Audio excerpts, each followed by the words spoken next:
to introduce Professor Aki Yonehara. She is joined with us today from Delhi. Professor Aki is visiting professor at Indian Institute of Technology, Delhi, and she is professor at Tokyo University, Japan.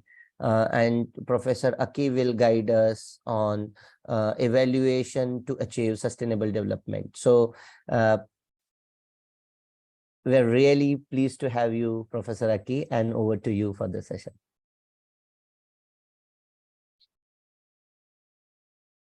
I will stop my share screen now and request you, Professor Aki, to share your screen for the slides. Thank you. Yes, this is visible. Is it? Okay, thank you. Let me see. Enlarge the screen. Great. Right. Is it visible? Clear? Yes. Okay.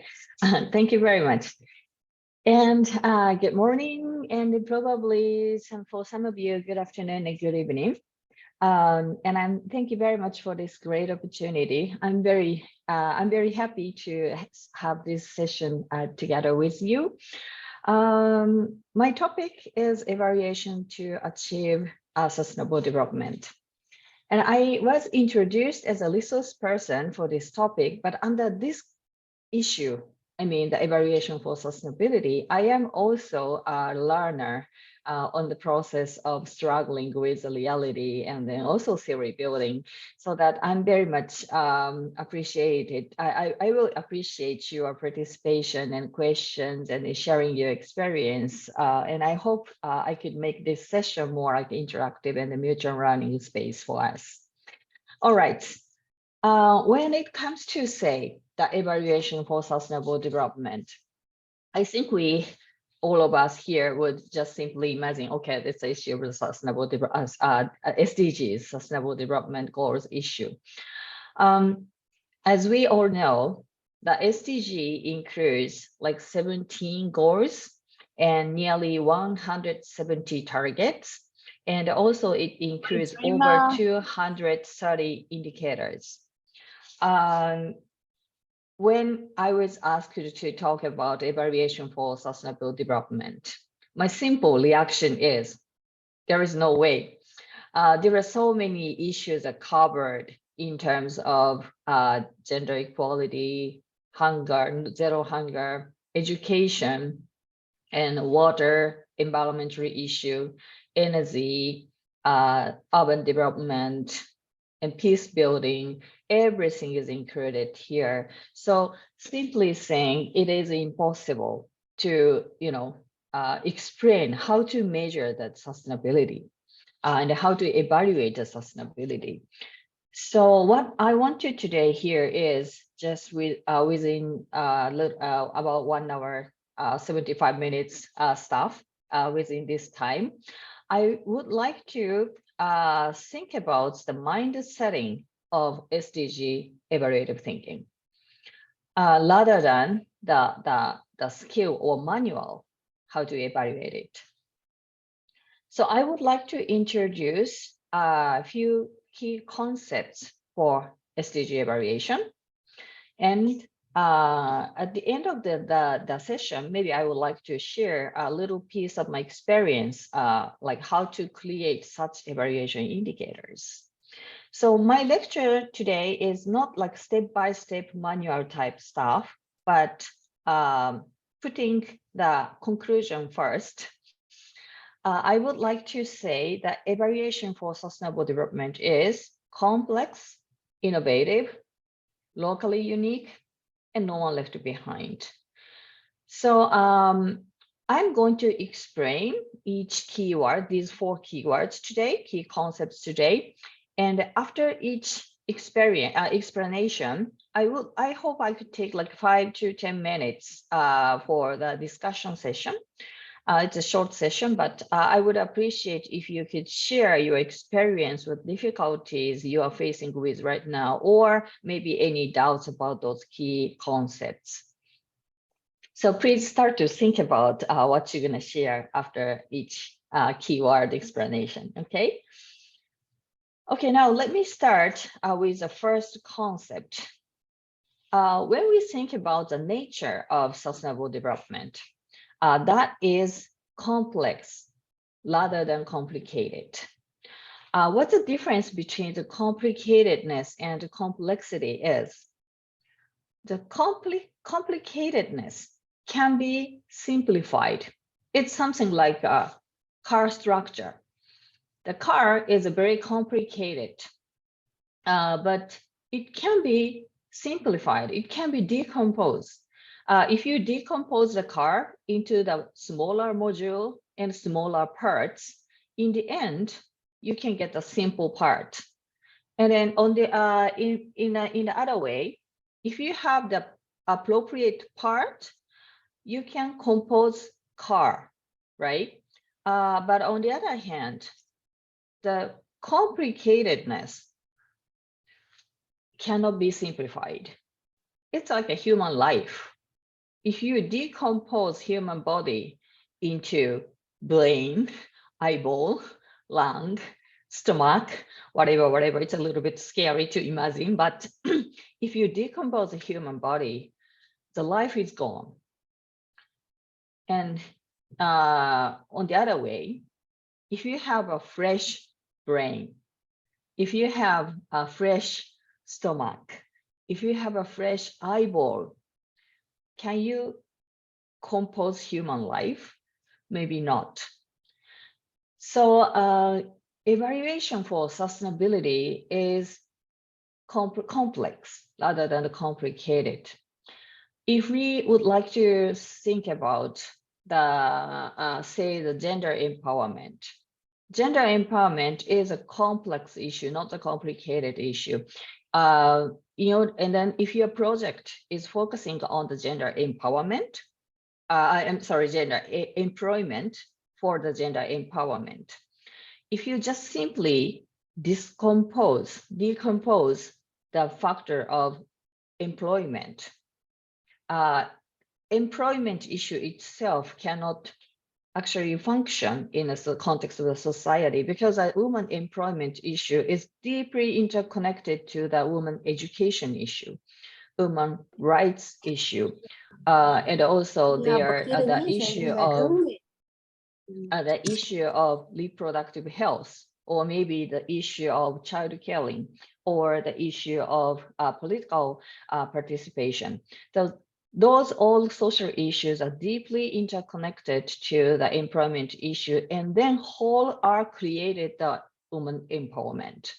So of course, I understand as an evaluator in a practical sense, our project cannot cover everything in a society. However, evaluators for sustainable development needs to have a principle-driven thinking and also the social ecological thinking. So even though the project itself is trying to decompose from the huge picture, but we evaluator keep the social ecological perspective. So in application for evaluation, we evaluators needs to take enough time for needs and theory evaluation with as various as possible stakeholders, so that we can keep social ecological perspective broader. It is important to start to commit the project from the very beginning, not just like after the project intervention. Try to commit to the project as early stage as possible, like ideally the needs assessment process or theory evaluation process. And then try to get involved the various stakeholders related to that project, like if it's a case of the woman employment issue. Why don't you ask about the stakeholders in the field of education, maybe in the field of political party or whatever. So try to communicate as various as possible people, related stakeholders, then try to keep the design of the project in an ecological perspective.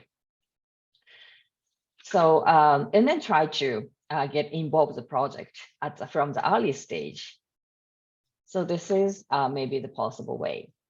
Okay, regarding this topic, the complexity of sustainable development evaluation, does anybody have story to share of your experience, or any question about this topic, or any difficulties you are facing with right now, or any question about this topic? Does anybody can share your thoughts about this concept?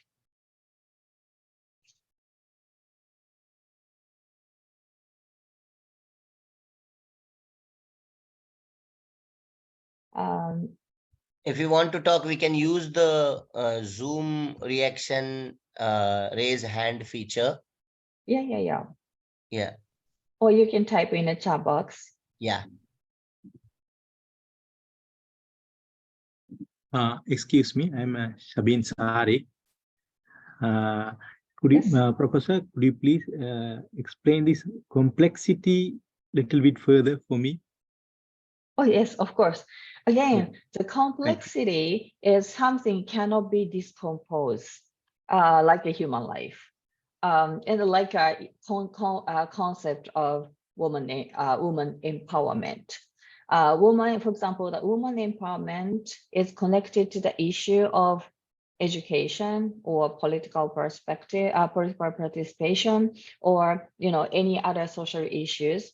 And then many of the sustainable development issue is deeply related to the other factors in society. Let's think about the microplastic issue that is also deeply interconnected with the other issue, not only the plastic issue, but also the people's consciousness for the environment that's related to education, and also maybe the company, the policy to create what kind of products they're producing, and also the consumers issue also related, of course, and the pricing issue is also related.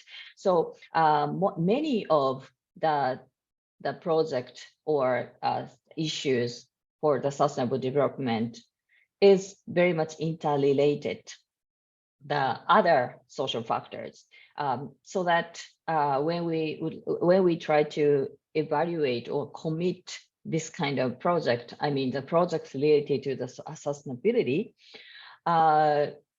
we evaluators need to keep the perspective of this interconnected world. And then even if the project itself is focusing on a specific field like employment, we evaluator try to see the employment issue not as an independent factor, but also it's in the context of interrelated society. So and in order to keep this broader perspective, we evaluator, it is important for us evaluators to communicate with the different stakeholders in different field, so that we could bring into that wider perspective into the evaluation context. Probably we could develop the evaluation indicators from the wider perspective. So that is the point of the complexity for evaluation for sustainability. I hope I could make some sense to you. Right. Thank you, Professor. Yeah, I got it. Yeah. Thank you very much. Thank you very much. Okay, thank you very much for your question. So now let's move on to the second concept. Actually, the second and the third concepts are kind of related to each other. The second concept, the nature of the sustainable development is innovative.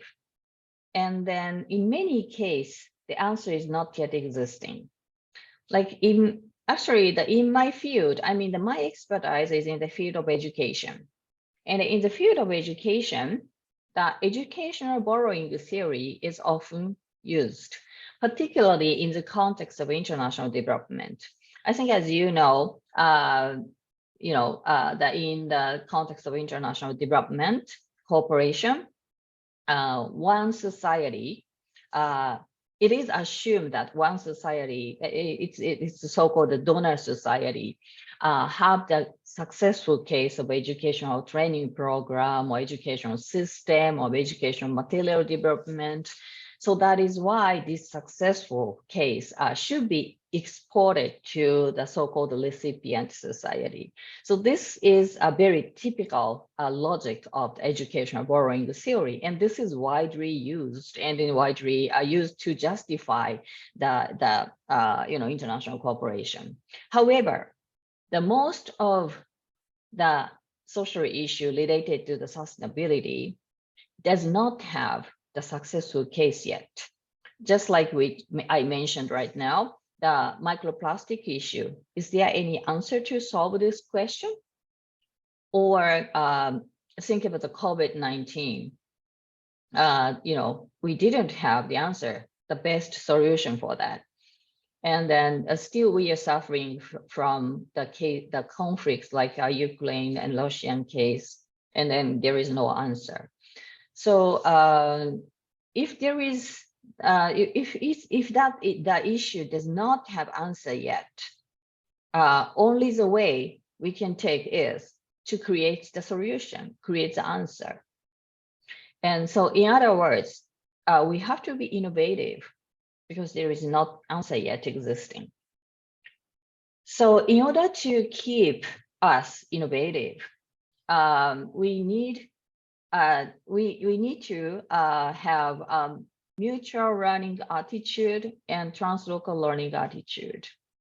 And we evaluators need to respect to such kind of attitude, and then hopefully try to improve, promote such kind of attitude among the stakeholders. So actually, half joke, but half serious.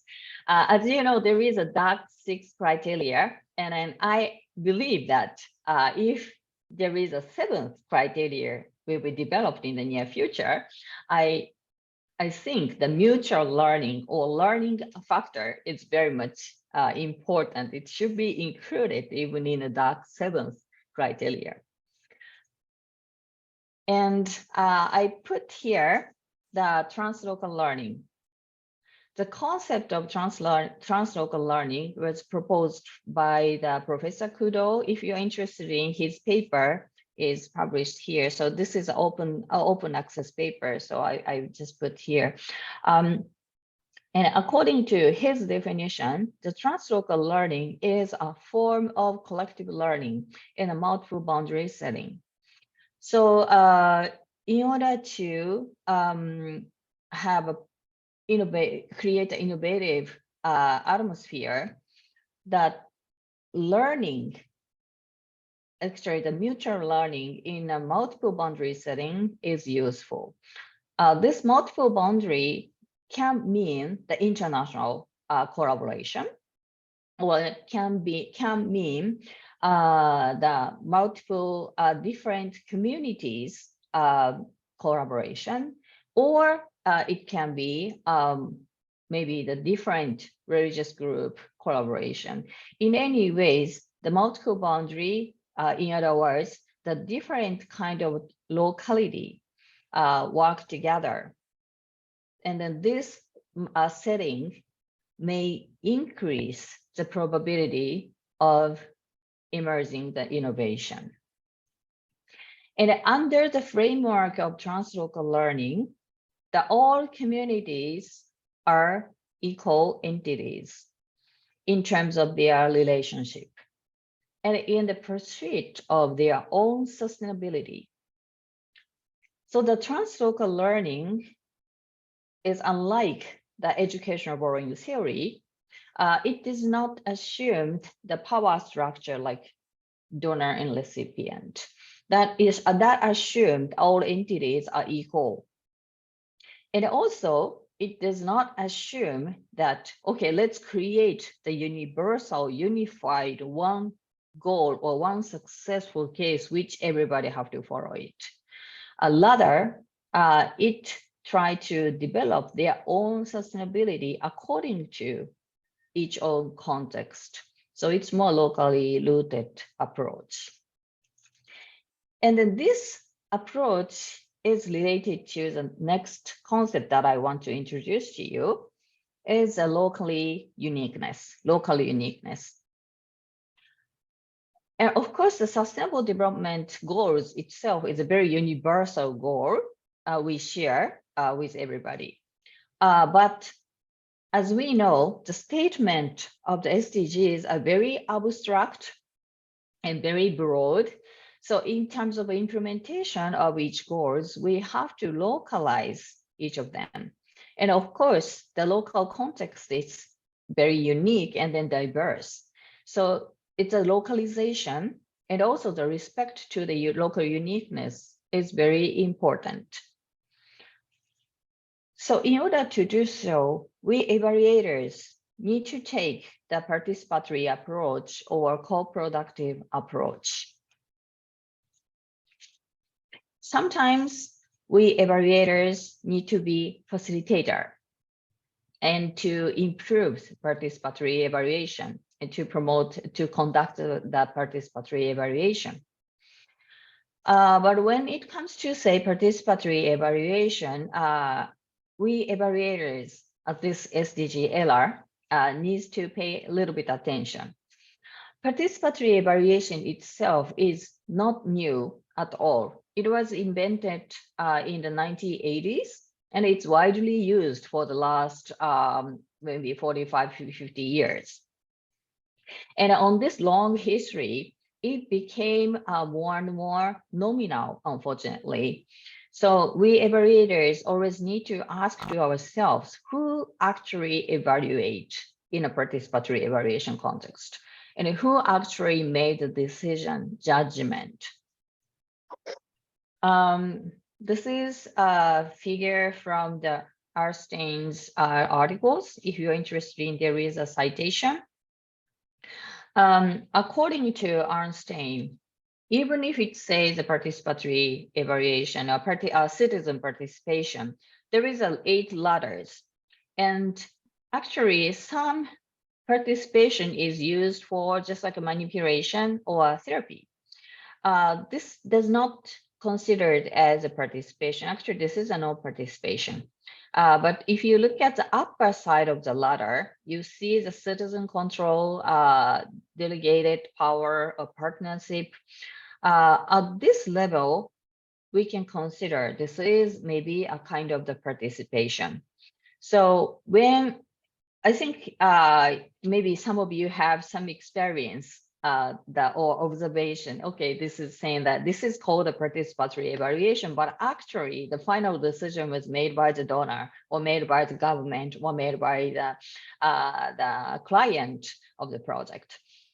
So as an evaluator, you can control that because you're evaluator.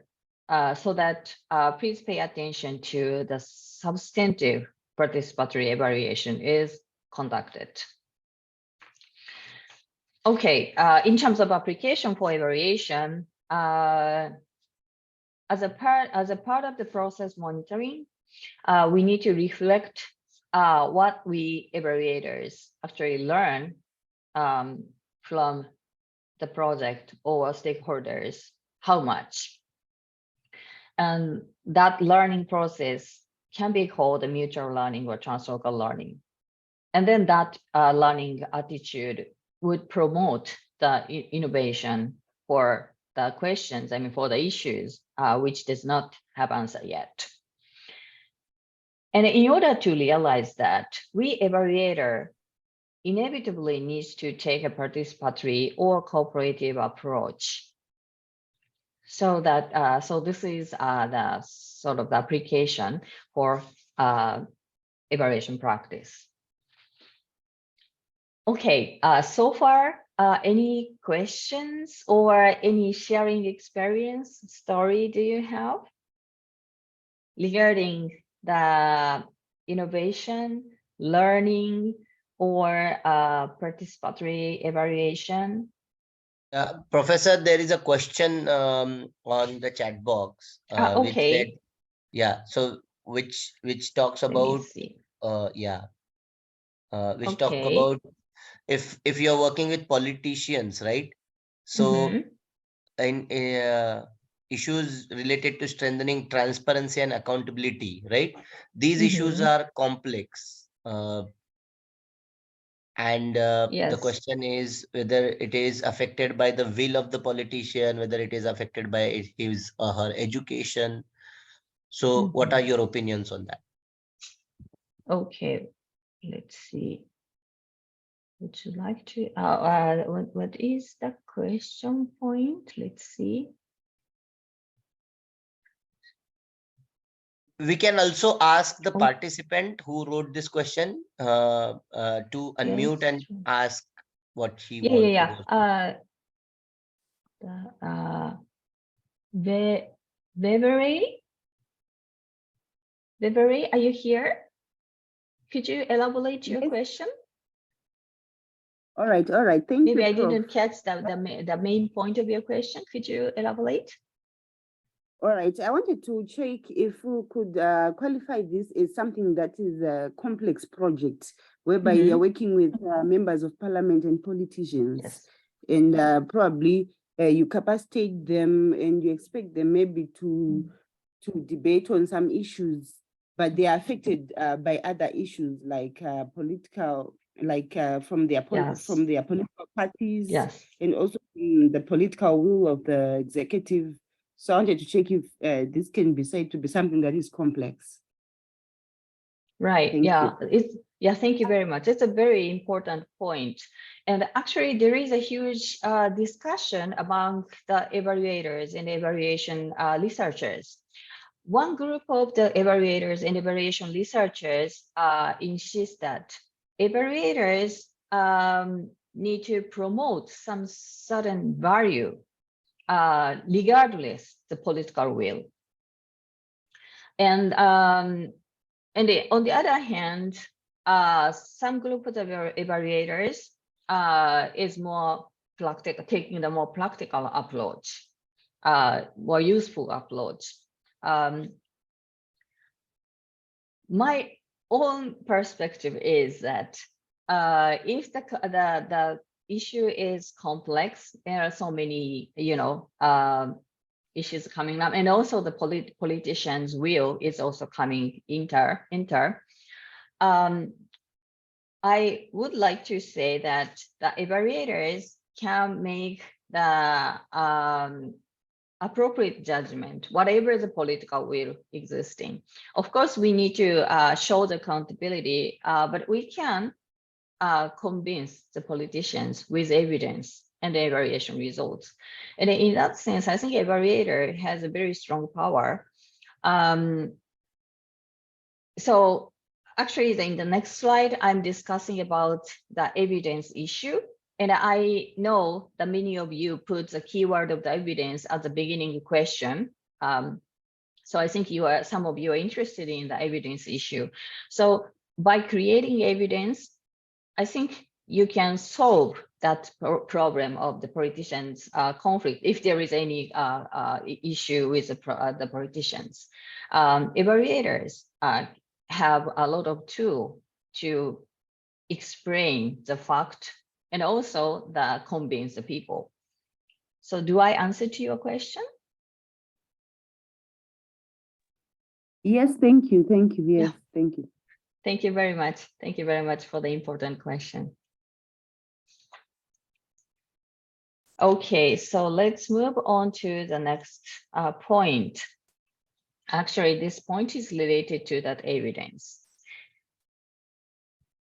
Okay, the fourth keyword is that no one left behind. So the nature of sustainable development is no one left behind, not always focusing on the average. We evaluators needs to take, I think, the mixed methods evidence-based approach.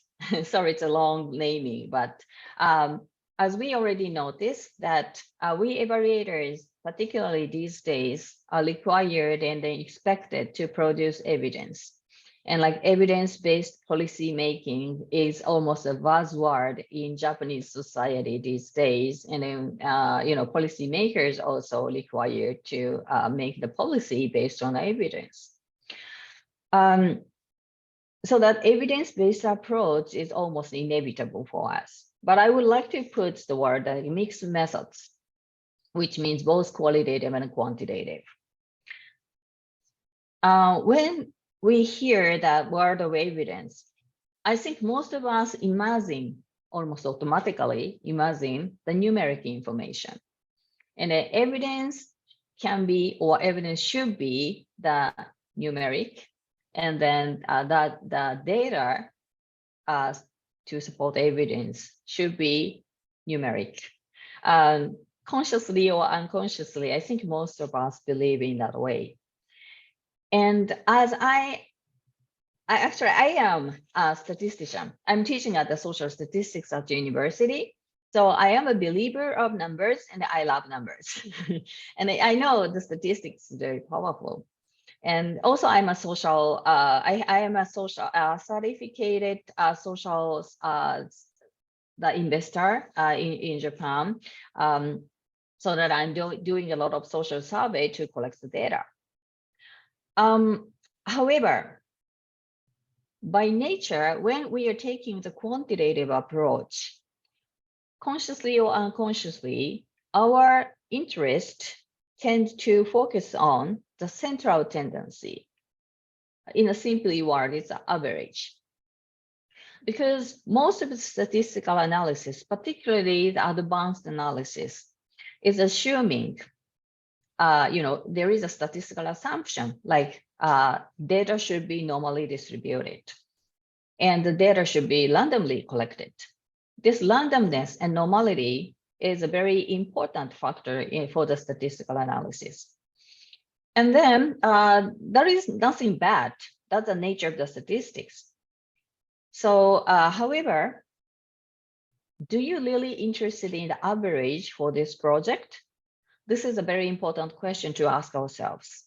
And we are always asked to set a KPI, key performance indicator. And the KPI is often coming together with a goal post. Let's say, okay, this is an education project and our KPI is a school enrollment and goal post is 90%. So let's try to get this 90%.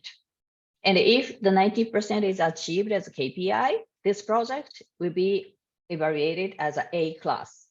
But if it's under 90%, it is evaluated as a B rank. This is a very typical national policy assessment.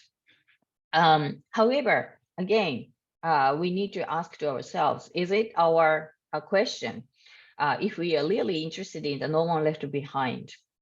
If our interest is last 10%, if our goal post is 90% of school enrollment, but if our interest is this the last 10% out of that 100. So in this case, the last 10% people are often not normally distributed. And if you randomly collected the data, you may miss the voices from those last 10% people. If you recognize it as an evaluator, and particularly when you are interested in the no one left behind issue, sometimes the quantitative approach have a limitation and even disadvantage. Like if your target group of people are illiterate, the writing-based social survey is nonsense.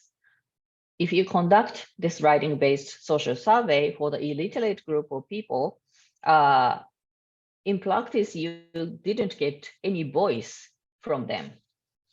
So if it's a structure as an evaluator, we need to think about the design of evaluation.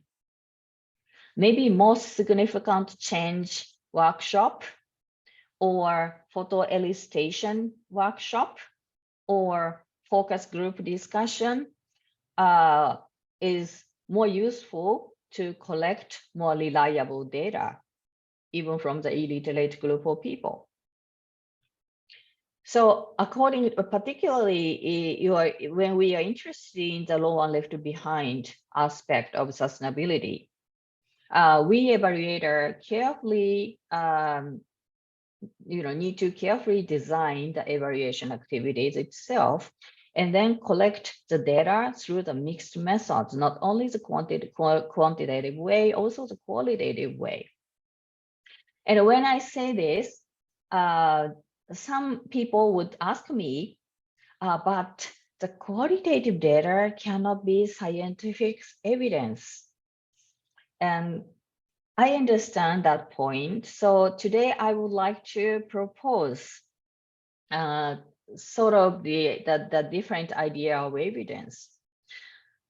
This is just a proposal from me, but when we say evidence, we often imagine the scientific evidence, which is based on the objectivity. So that is why the numeric evidence are preferred. And on the opposite side, there is a subjective opinion. This is based on the personal subjectivity. So this is not the evidence, this is just an opinion, right? Only that person can understand that logic. In between these two extreme poles, I would like to suggest there can be the agreement-based evidence based on the intersubjectivity. Intersubjectivity is a space between one subjectivity and the other subjectivity, the other subjectivity, the other subjectivity. So there can be the intersubjectivity space. Like when you conduct the workshop or discussion together with different people, we could get some agreement. So if there is some agreement, okay, this is evident, this is obvious to us, this is acceptable to everybody in this community. So if we can achieve that agreement, why don't we accept this as an evidence? So if we follow, if we accept the concept of agreement-based evidence, we could say some qualitative information, some qualitative data, or the analysis results from those qualitative data can be counted as evidence. And I think, in order to handle the question of no one left behind, we need to be a little bit more tolerant to the concept of evidence. That is my point, my last point. Okay, and for the application for evaluation practice, we evaluators need to be methodologically equipped, because we sometimes need to qualitative, we need to sometimes implement the quantitative analysis, but sometimes qualitative analysis. We need to understand and then also use, multiple regression or correlation regression, t-test, RCT, DID. And at the same time, we sometimes need to facilitate the workshop. We need to know the most significant change approach, or photo illustration, or focus group interview. So if we would like to, respond to any kind of needs, this is so-called bricolage approach, which is called in the micro-patterns developmental evaluation. But of course, it is sometimes too much demanding for one person to be a Superman. Evaluators are not Superman. So if you recognize, okay, I'm good at statistics, but I'm not familiar with the qualitative analysis, or the other way around, why don't we make the group team, the methodologically relevant team? I think it's very important for us evaluators to make a team, to collaborate together among the evaluators. I think this, like school, or there are many opportunities for us to get to know each other. And then let's make a good relationship between us. And then when the necessity comes up, why don't we make a team, methodologically relevant, methodologically robust team? So, so that maybe we can realize the bricolage approach. And then I would like to focus again with a broader mind of evidence. I think we need to be a little bit more tolerant to the concept of evidence. Okay, so that's about the last concept. I would appreciate if you have any question, comments, critique, or any experience in the related field. Is there some questions in the Meet chat box? Yeah. Let's see. Yeah, Professor. Yeah, Professor Aki, there are a few questions, right? There is one question is related to cluster analysis for identifying various groups, right? Okay. If those of them are willing to, can you unmute the mic and then speak out? Yeah. I think Participant Ramona. Ramona, you can unmute and ask the question. Hello, good morning, good afternoon, good evening. My question is about the statistical methods. I've heard of cluster analysis before, but not in the context of evaluation. So I was wondering if there has been any use of cluster analysis, like identifying groups through their backgrounds. And in this way, you can figure out like different needs. Perhaps this can be also like another method in identifying groups aside from the use of the bell curve. I'm just curious. Thank you. Yeah, thank you very much. It's a technical question. Yes, you can apply the cluster analysis, but in order to conduct the cluster analysis, you have to maybe collect the data from the different aspects. If the purpose of you is to making a cluster, when you set the questionnaire, maybe you will conduct some kind of a social survey to collect the data. And when you set the indicator or the variables for the cluster analysis, I think you already have some perspective to, in what kind of the standard you would like to make a cluster. And this is, so it according to the, of course, according to the type of the project you're working for, but if you have some sense of the cluster, and then if you want to see that if each individual should be, which cluster should be belonging to, yeah, you can collect the data and you can conduct a cluster analysis and then, develop the cluster. And then if you would like to see the different groups from more, how to say, a little bit more abstractive level, you could also conduct the factor analysis as well. Maybe there are some other the analysis methods you could apply, but it depends on the context. I hope I could answer to your question. Yes, absolutely. Thank you very much. Thank you. Yeah, we also have a question from Akbar. Akbar, will you unmute yourself and ask the question? Hello, sir. And hello, ma'am. Hello. Are you getting me? Yes, I can hear you. Yeah, thank you. Please go ahead. Thank you so much. I just want you to briefly explain a bit more about the participatory evaluation. I have a confusion, right? And normally what we do involve and we try to ensure the participation of the stakeholders. It could be the implementing partners or the staff who are implementing, or we try to involve other stakeholders during the design and data collection tools. But I don't know how this participation or participatory evaluation is differ from the rest of the normal evaluations. So if there is any thin line that we call it, if these are the criteria, if it does meet, then we call it participatory or not participatory. Thank you so much. Thank you very much. Actually, the participatory evaluation has a different kind. Maybe the most dense participation, deepest participatory evaluation is so-called empowerment evaluation. That from the project design the participation started, so that the beneficiaries, stakeholders, are almost like one member of the evaluation team or project team, and then making the project all together, and then thinking the evaluation design all together, and then data collection, analysis, reporting, all the process are doing together all together.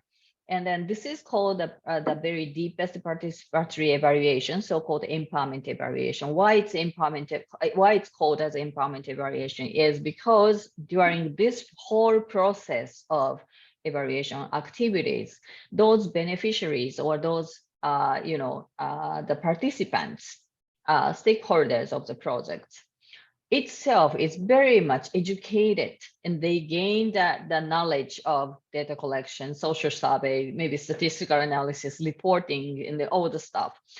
They learn that those skills and knowledge and experience, and in the end, they are very much empowered.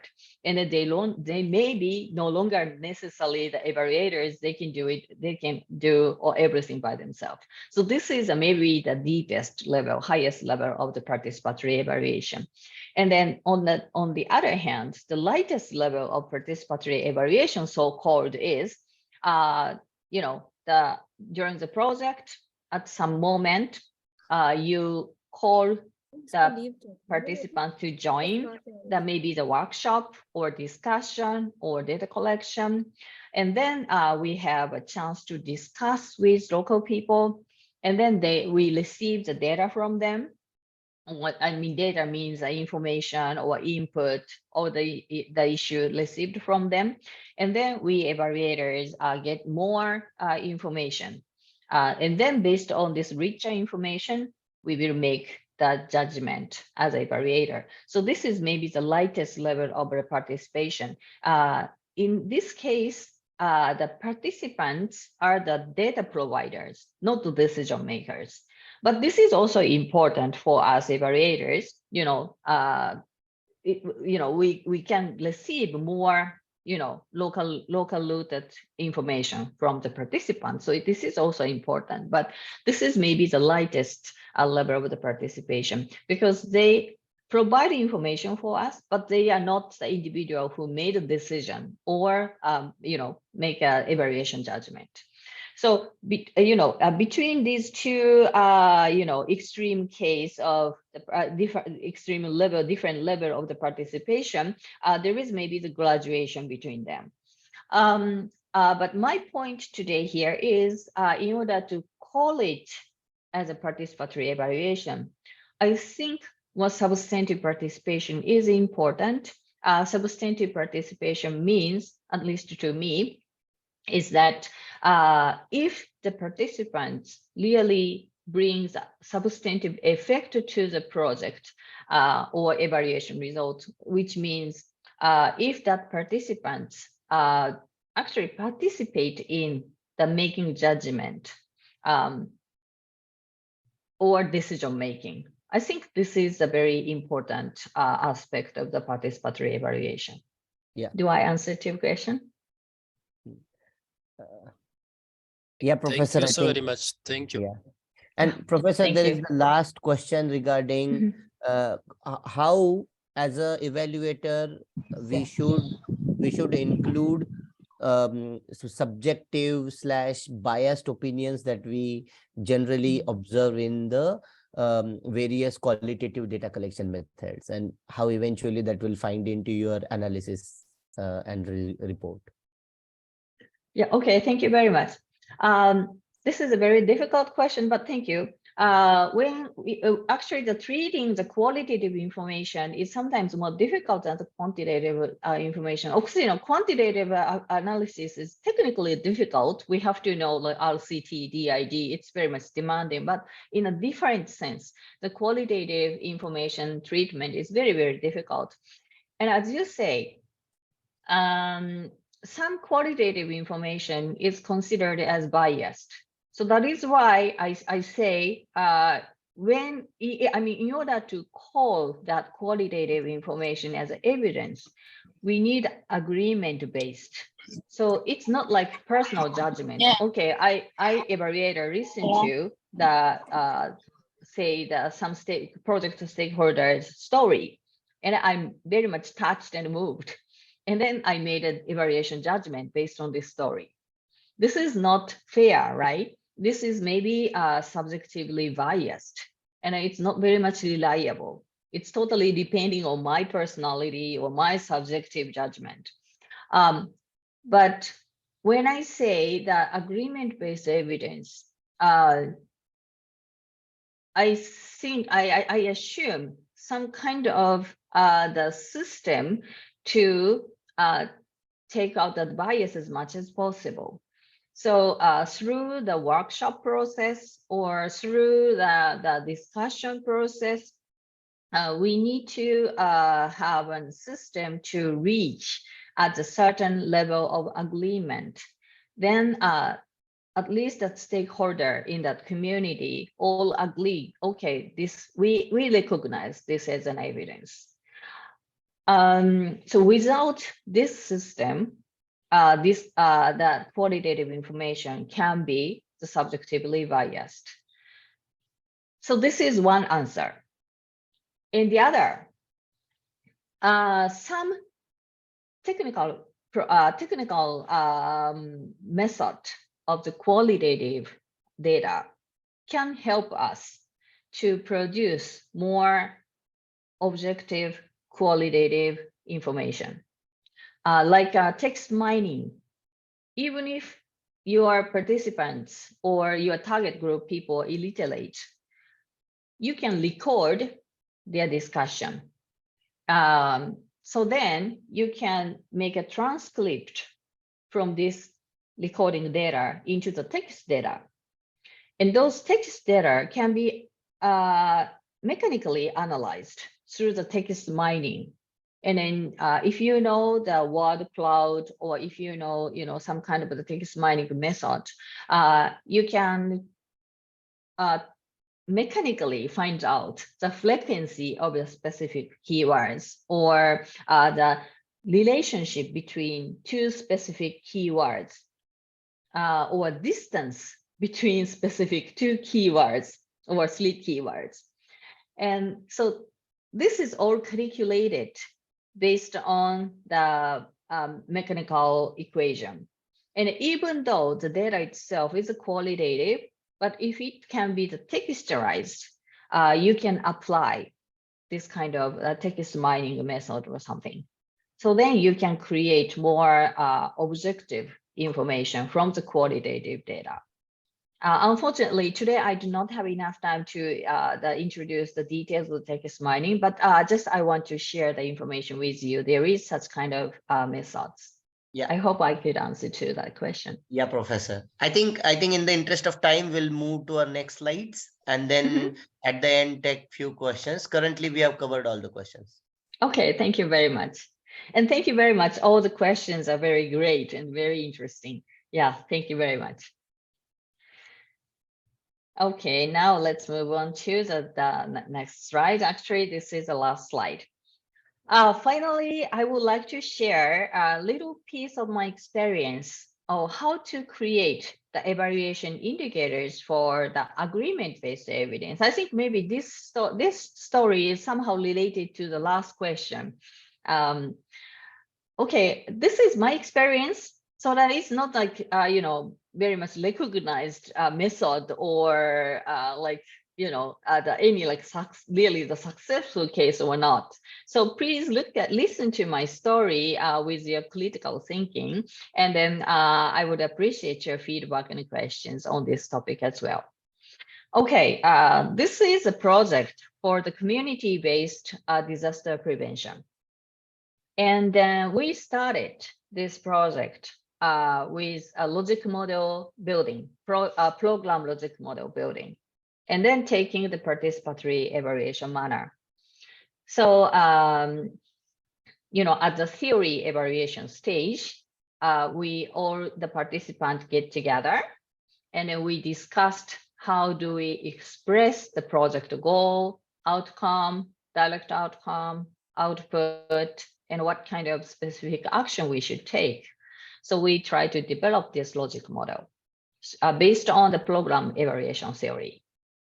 Okay, and then after making this logic model, I asked them, I as an evaluator and also the facilitator of this logic model workshop, I asked them, is there any leverage point in this logic model? Then we discussed about where is the leverage point, and we find out some leverage points like this blue part. And one example is something like this. One of the outcomes is described like the community is resilient from the natural disasters. Okay, so then we try to develop the evaluation indicator about these leverage points, because we can't cover all small parts, in all evaluation indicators, so that we focus on the significant point, like the leverage point of the project, and then try to develop the evaluation indicator for it. And then one example is this one. Okay, so this is, if this is the outcome statement, so what does resilient community means in this context in your community? Then we again discussed many hours. Then in the end, all participants agreed that, okay, the resilient community for us is the community in which the most vulnerable people can feel safe. Because this community is a very remote area and the young generations are all moved to the urban area. So that community average age is very high, and there are many older elderly people living together.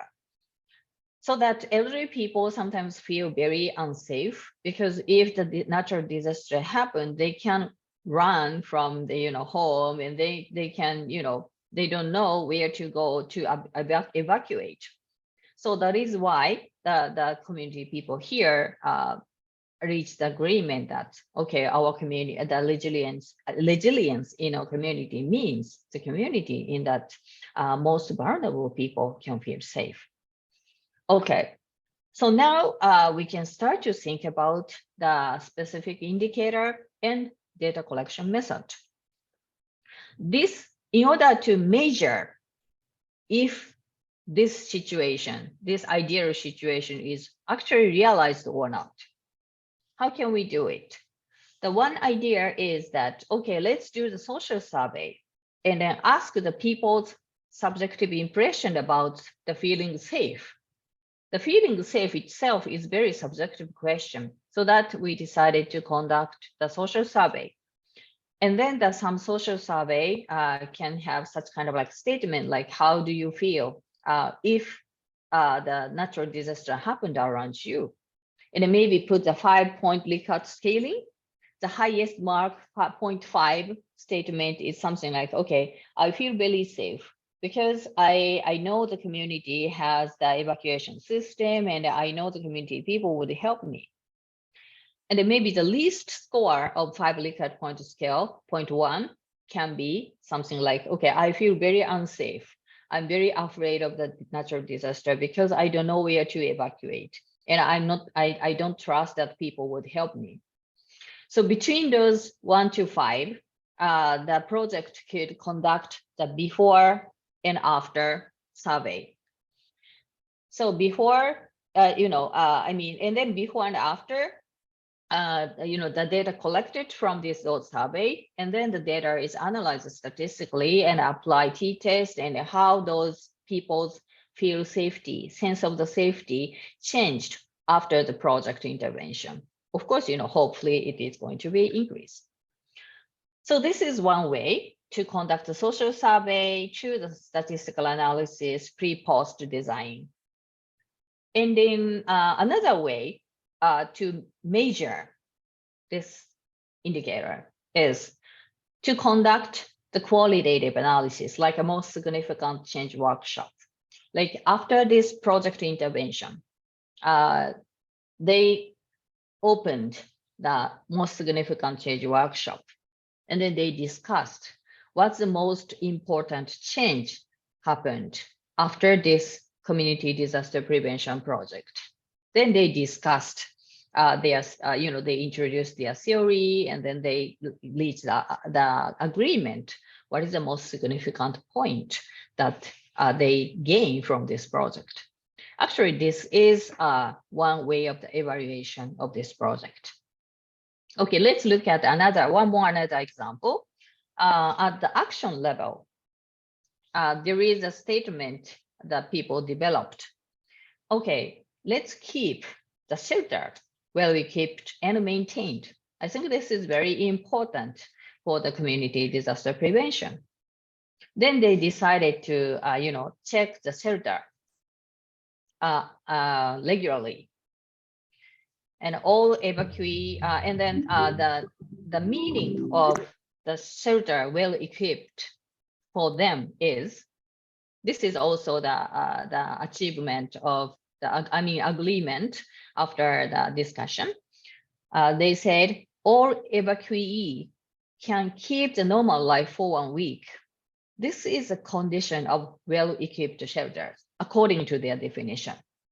And in order to check the shelter's condition, they decided to conduct the regular assessment.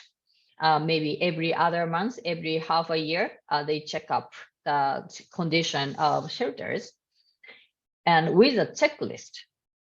And then in the process of the checklist development, we consider, okay, if this checklist really reflects the gender perspective, is there considered like sanitary supplies or baby care supplies listed on this checklist? Or if this checklist is really environmentally consideration, like isn't this checklist include too much plastic disposal issues? Those kind of things are also brought into. Maybe this is a part of the complexity perspective. So in this manner, we develop the evaluation indicators at the leverage point of the project, so that there is not only the one KPI for this project, there is no goalpost stuff, but this is so-called the dashboard approach. In the dashboard approach evaluation, we put a set of indicators, not only like one indicators. And like in this case, from this example, the safety for the vulnerable people, this is one indicator. And then the shelter maintenance is also the second indicator. And it can be third indicator, fourth indicator, according to that project. From this example, I'm just introduced to 2 indicators. And then the data collection of those indicators can be the social survey, can be the most significant workshop, can be the checklist assignment. And as you see here, some information is quantitative and some information is qualitative, and some evaluation information is coming from the field observation. So this is a sort of the maybe the one possible evaluation approach for the complexity. So I'm not sure if this is a if this is a useful information for you or not, but if you find some point useful, please take back to your experience, to take back to your practice. Okay, so that's from me. Any question, comment, as long as the time allows? Let's see. Yeah, maybe Professor we Aki. have about 10 we have minutes. 10 minutes, and there is a question. Okay. The question Yes, is about defining leverage point as output, which are of the greatest priority and relevance. Let's see. Sorry, whose question? Akbar? No. No, this is Gemma. No, this is 28 Gemma. Gemma. Okay. Gemma. I can just ask it if that's okay. easier. Oh, yes. Thank you. I was just wondering, so, and I just wanted to clarify, are leverage points the outcomes that are most relevant? Is that what you mean when you talk about leverage points? Yes, and then actually in this case and in many case, I ask the participants which part is the most relevant to you, because sometimes from my perspective, I mean, Mars perspective is different from the local perspective, because local people knows what is the most important and the most effective thing in the local context.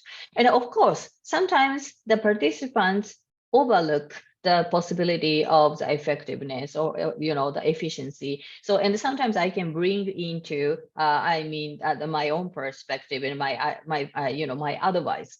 But together with my advice and then together with their the toxic knowledge, we sort of try to identify what is the leverage point and what is a relevant point. Yes, you could say the relevance point and most effective point. And if you would like to do a more scientifically find out the leverage point or effective point, you after collecting certain data, we could do some, like, for example, the correlation analysis among the different factors. Then we can find what is the most, the strongest factor which have the strong relationship with other factors. So on the other, in other words, we could say, okay, this factor, because this factor has a strong relationship with other factors most. So that is why if you improve this factor, then in the end, accordingly, the other factor may be increased. So based on this kind of logic, you can identify, okay, this is a leverage point. But in order to do so, we have to collect the data and we have to do the analysis. But if your time and data allows, maybe we can try that too. Actually, I did it before in different projects. Yeah. Thank you. I have a follow-up question, and that was just on the term of agreement-based evidence. I haven't heard that phrase before. Is that phrase just saying that you designed the indicators before you start the evaluation, so you kind of have agreement as to what you're looking for? Is that what you meant by that phrase?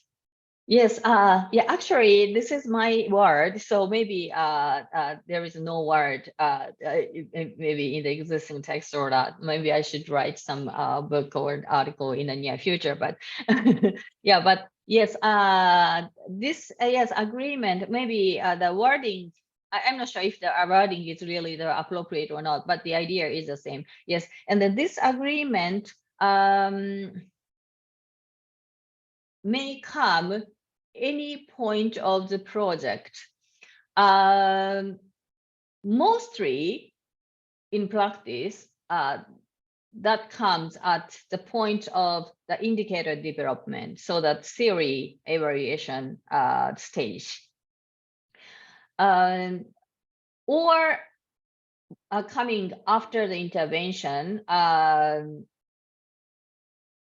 collecting the data, when we interpret the data in a participatory evaluation manner, we would have a chance to discuss how do we interpret this data, and then what is the most significant findings from this data analysis. Then we have a chance to get certain agreement, and then maybe we have chance to discuss if we recognize this as our evidence or not. So maybe at this moment, we could bring into the concept of agreement-based evidence. Do I answer to your question? Yeah, thank you. Yeah, thank you. Any other comment I received in the chat box? No, Professor, I think there is one question that was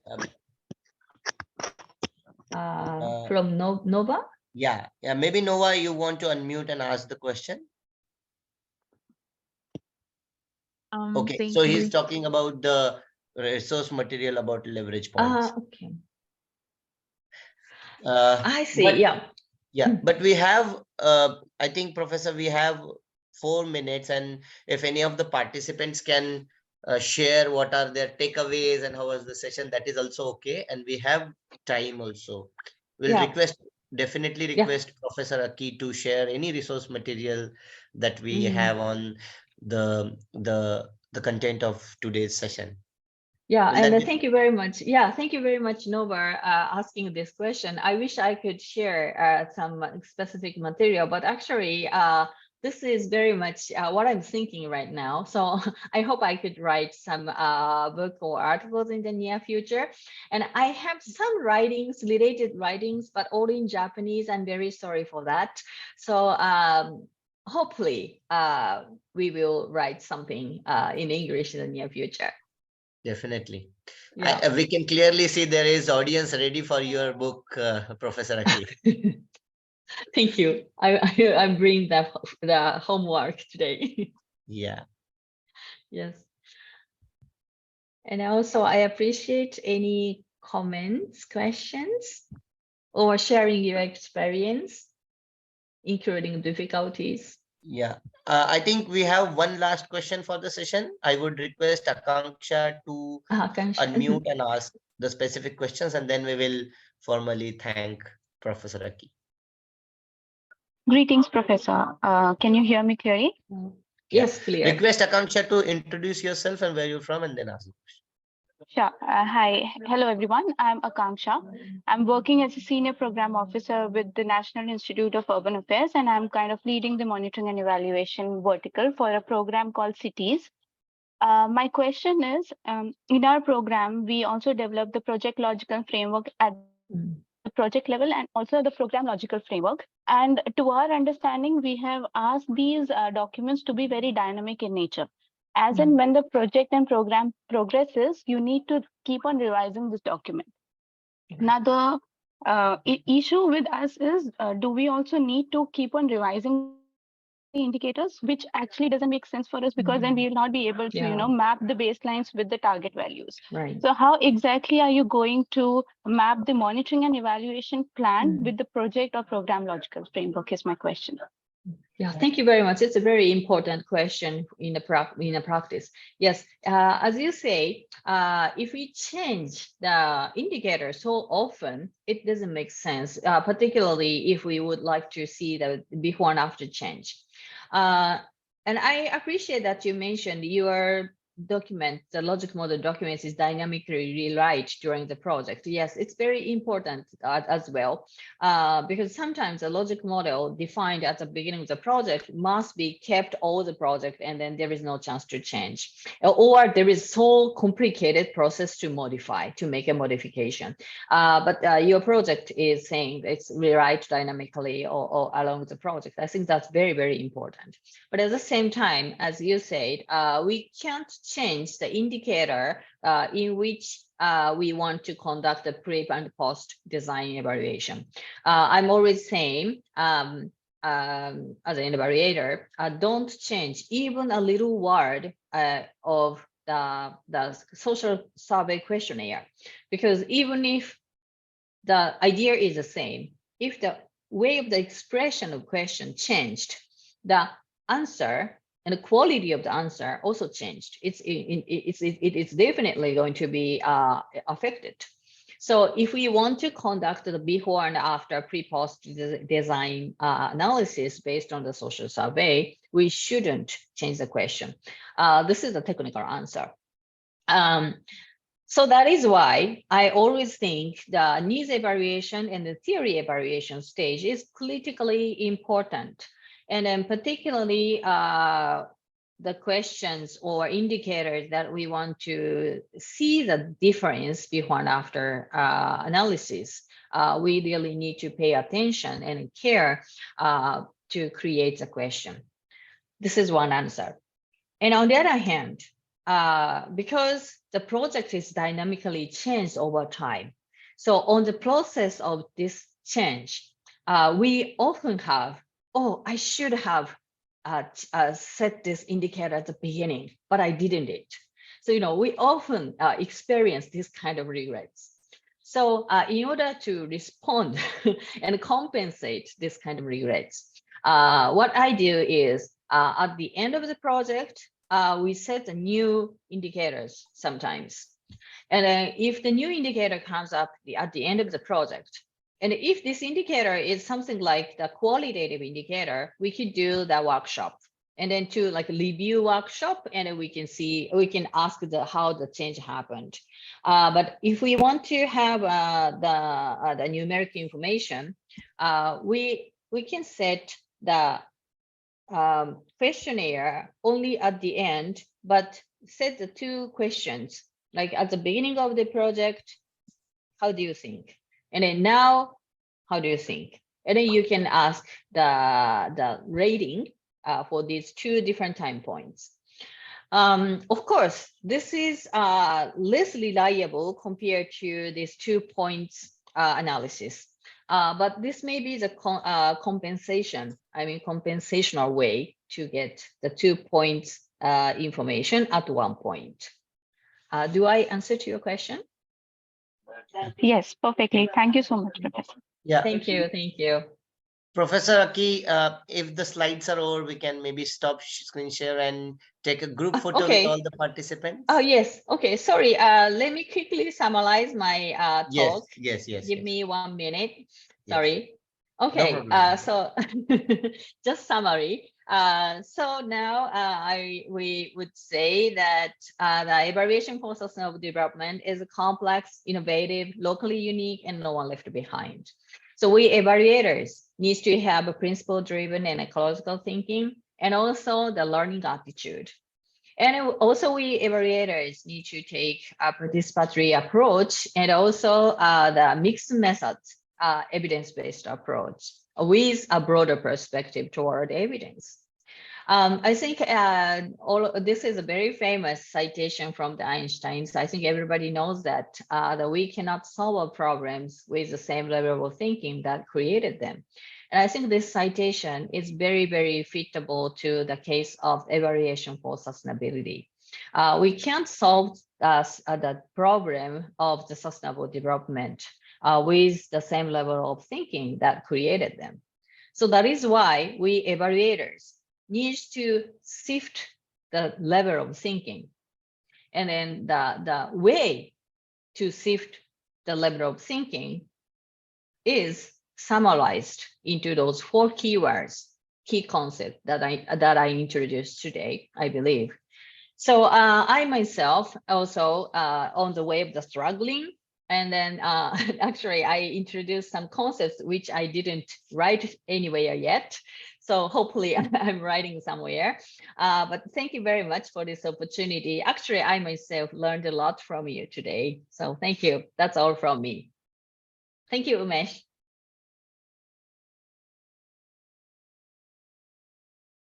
Thank you so much, Professor Aki.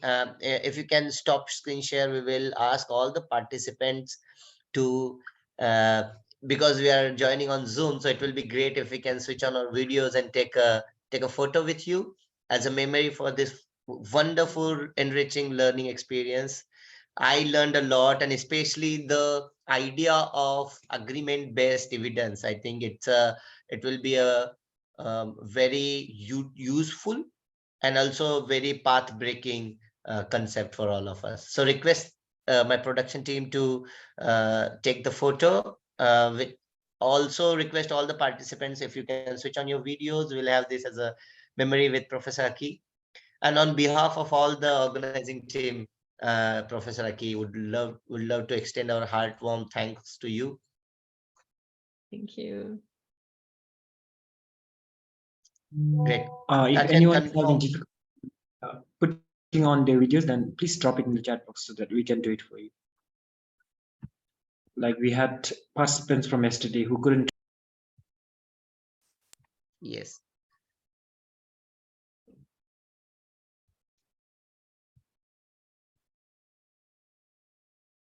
Great. Touch and confirm when you have this photo.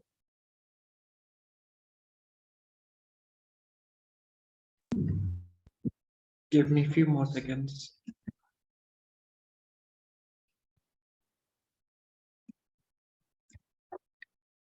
Okay, thank you, everyone. Great. Thank you so much, Professor Aki.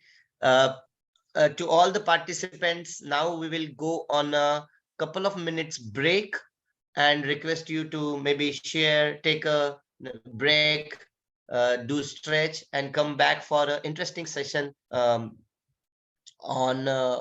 career development in M&E. So we'll put on the music and moderator slides. Give me a second, sharing my screen.